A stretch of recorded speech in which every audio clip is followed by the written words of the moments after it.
Alô, amigos, eu sou Humberto Goulart, correspondente da Agência Servidores aqui em Brasília. Todos os dias, neste período de pandemia, nós temos conversado com dirigentes sindicais, com pessoas ligadas ao serviço público, para a gente tratar de assuntos que não deixam de existir mesmo as pessoas estando isoladas socialmente, até porque nós temos conseguido fazer o uso desta tecnologia e conversar com gente de todo o Brasil. Mas hoje eu estou aqui em Brasília e vou continuar aqui em Brasília. Eu quero conversar hoje com o presidente da CUT do Distrito Federal, o Rodrigo Rodrigues, para a gente falar a respeito de alguns assuntos que são muito importantes e a CUT tem estado atrás desses assuntos. Por exemplo, uma das coisas que nós aqui na Agência Servidores já tratamos algumas vezes foi a questão dos terceirizados, da própria terceirização, né, que custa muito ao Estado, mas o Estado às vezes não quer trabalhar com determinadas coisas e prefere pagar empresários por isso. Mas esses empresários às vezes incomodam. É isso, Rodrigo Rodrigues? As terceirizadas estão complicando as coisas? Olha, muito obrigado pelo convite, pela oportunidade de estar aqui falando. E nós, da CUT, sempre denunciamos a terceirização como uma forma de contratação prejudicial aos trabalhadores. Ela fragiliza a relação de trabalho porque coloca o trabalhador que presta serviço num determinado local sem o vínculo direto com aquela empresa ou com aquele setor ou com o governo com a qual o trabalhador presta o serviço. Então, no caso do serviço público, isso é muito nítido. Nós vimos o tempo todo algumas funções sendo entregues para pessoas que não são servidoras do Estado, são contratadas por uma empresa, e essa empresa, ela muitas vezes deixa de cumprir com as obrigações.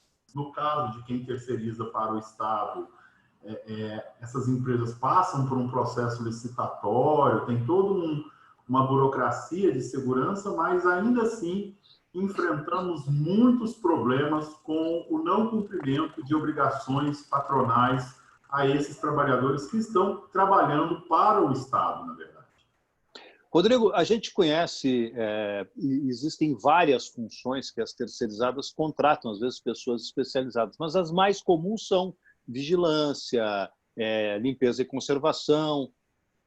Essas são as empresas que criam mais problemas para os sindicatos? Olha, nós temos diversos tipos de terceirizações. E a onda da terceirização começou com funções extremamente específicas, principalmente vinculadas a serviço da tecnologia. Eu mesmo, lá nos idos de 96, fui trabalhador terceirizado, prestei serviço para a Caixa Econômica Federal como operador de informática, né? Foram 8 anos nessa condição, mas que, na verdade, dentro da Caixa, eu prestava era um serviço de um bancário. Eu fazia o mesmo que o colega que estava sentado na mesa do lado fazia, porém, eu recebia 1/3 do que aquele colega recebia como remuneração.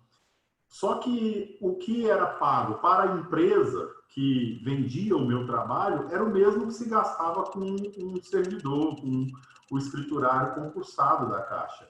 Então, essa economia é bem duvidosa. Na verdade, o Estado ele faz uma preferência por terceirizar para não contratar, porque com isso ele pode reduzir o número de servidores, tem questão de economia com pensão, com direitos, enfim. Essa lógica do Estado mínimo, na verdade, dificulta a prestação do próprio serviço do Estado. Mas você está correto. A maioria dos trabalhadores terceirizados são do asseio e conservação e da vigilância.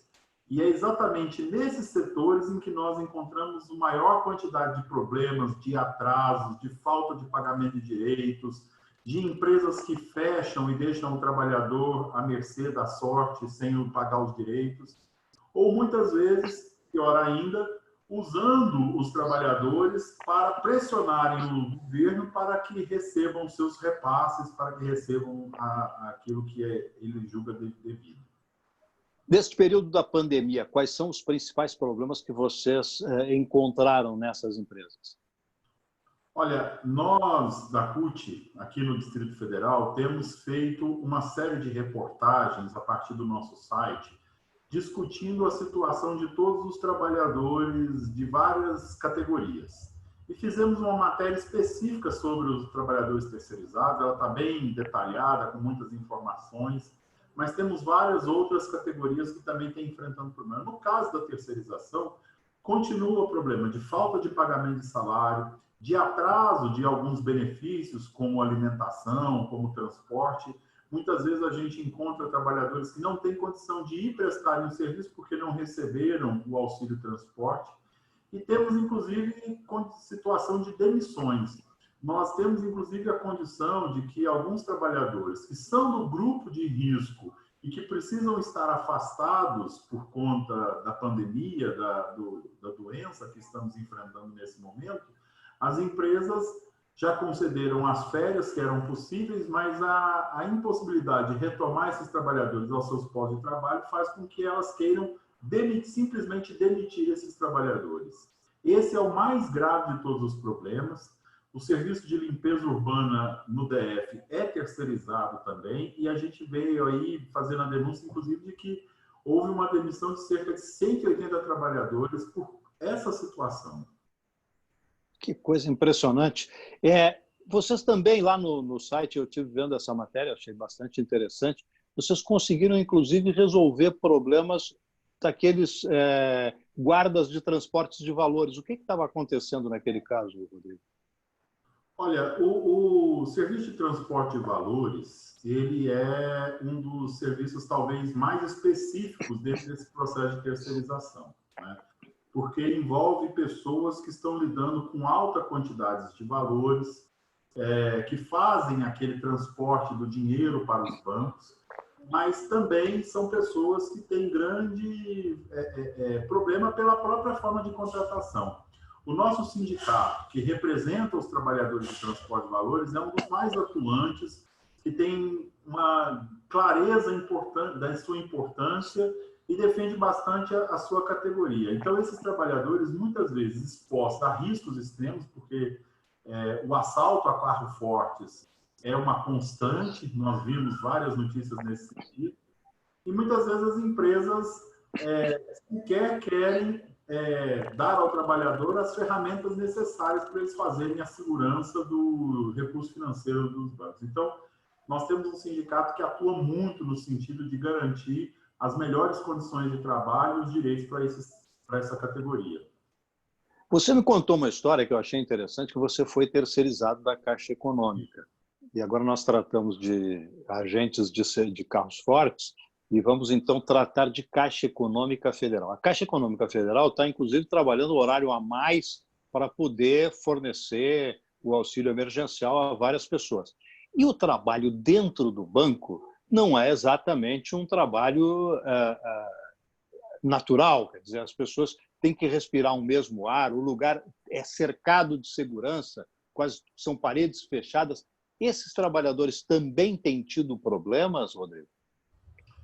Olha, nós estamos enfrentando um problema junto com os trabalhadores bancários, principalmente, que são dois problemas, né, na verdade. A reabertura das agências gera um acúmulo de pessoas que foi, inclusive, potencializado na Caixa Econômica Federal com o auxílio emergencial.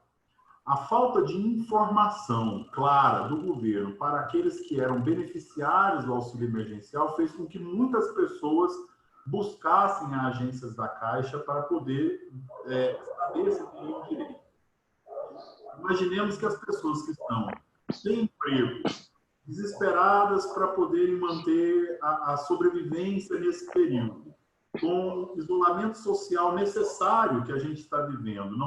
Muitas pessoas são trabalhadores sem nenhum vínculo, são autônomos, são camelôs, vivem de vender aquilo que podem num sinal, na rodoviária, na rua, numa banquinha. Essas pessoas estão num momento de desespero pelo que estão vivenciando. E o que nós vimos é que a falta de informação fez com que muitas pessoas fossem à agência. Esse é um dos grandes problemas.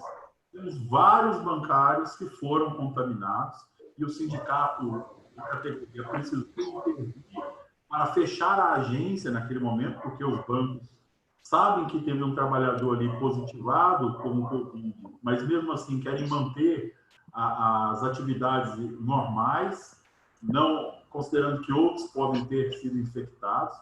Mas temos também um problema de muitos trabalhadores que trabalham na área administrativa, nos prédios dos bancos, que estão no home office. E o home office é um outro problema muito grave, porque as jornadas extrapolam, as metas são abusivas, os próprios bancos reconhecem essa dificuldade em manter uma jornada correta, uma meta adequada, porque as próprias gerências não estavam preparadas para, de uma hora para outra, lidar com as suas equipes afastadas. Então, estamos vendo muitos trabalhadores enfrentando dificuldades nesse sentido e extrapolando jornadas de 12, 14 horas de trabalho consecutivo. Então, muitos problemas.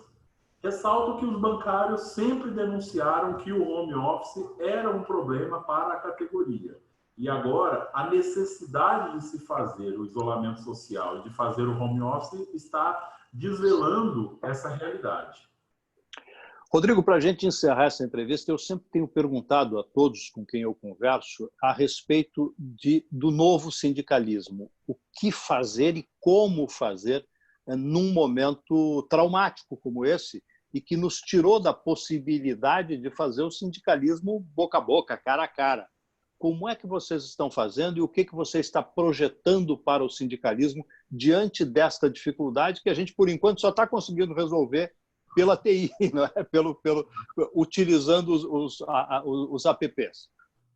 Olha, acho que nunca se trabalhou tanto, os sindicatos nunca trabalharam tanto quanto nesse momento. Eu mesmo estou em jornadas que estão extrapolando muito o que era comum em reuniões virtuais, em articulações, em ligações. Agora, os nossos sindicatos, nas suas bases, estão trabalhando muito, porque muitas categorias não pararam, muitos trabalhadores continuaram o tempo todo, por exemplo, o supermercado nunca parou, e o sindicato que representa esses trabalhadores teve que brigar muito para que eles tivessem aquela vidraça que faz a proteção do trabalhador, protocolos de higiene. Então, os nossos sindicatos estão trabalhando bastante. A educação agora está retomando em atividades remotas e os sindicatos estão lidando com uma nova realidade que precisa ser respondida, com outra forma de lidar. Então, apesar de não podermos estar lá na porta da fábrica, né, no chão do local de trabalho, nós continuamos atuando bastante. E alguns sindicatos não teve outra opção que não ser continuar o seu trabalho. O que eu acho que muda muito, e não só para o sindicalismo, mas, obviamente, o sindicalismo precisará aprender a lidar com essa nova realidade, é o avanço da tecnologização sobre o mundo do trabalho. Nós mesmos estamos aqui fazendo uma entrevista, você está num local, eu estou em outro, usando uma tecnologia que talvez há 6 meses atrás nós sequer tínhamos usado. E a necessidade do isolamento social que nos foi imposto nos obrigou a nos acostumarmos com várias tecnologias que não eram usuais para nós. Pessoas que não faziam pagamento das suas contas via internet bank agora começaram a fazer. Reuniões virtuais começaram a acontecer de uma forma explosiva. Inclusive, as plataformas de reunião tiveram suas ações em bolsas de valores do mundo inteiro. Nós temos um fenômeno que está acontecendo no mundo e que, inclusive, a CUT vem discutindo bastante, que é essa tecnologização. Por exemplo, temos os trabalhadores de entrega por aplicativo, que são hoje, talvez, o maior ícone desse processo. Eles são contratados para prestarem um serviço de minutos, recebem por aqueles minutos que trabalham, mas não tem vínculo empregatício, nem com quem está comprando o produto, nem com quem está vendendo o produto e nem com quem está intermediando a relação de produto. Começamos falando da terceirização, mas esses trabalhadores que estão submetidos a plataformas digitais, estão num processo de maior precarização. Eu acho que o grande desafio do sindicalismo é entender como organizar, como reunir pessoas que estão isoladas dentro dos seus celulares, trabalhando, prestando serviço individualmente, mas que, na verdade, são uma classe trabalhadora comum, que é o que a gente chama de uberização do trabalho. Então, esse talvez seja o maior desafio, mas que nós da CUT vimos debatendo, estamos dialogando com esses trabalhadores, e, inclusive, está anunciado para o dia 1º próximo uma greve nacional dos entregadores por aplicativo. Acho que temos bem isso. Maravilha. Rodrigo Rodrigues, presidente da CUT aqui do Distrito Federal, muito obrigado pela entrevista, muito obrigado pelos esclarecimentos e muito sucesso no seu trabalho. Muito obrigado pela oportunidade. Assim, sempre que precisar, estou à disposição.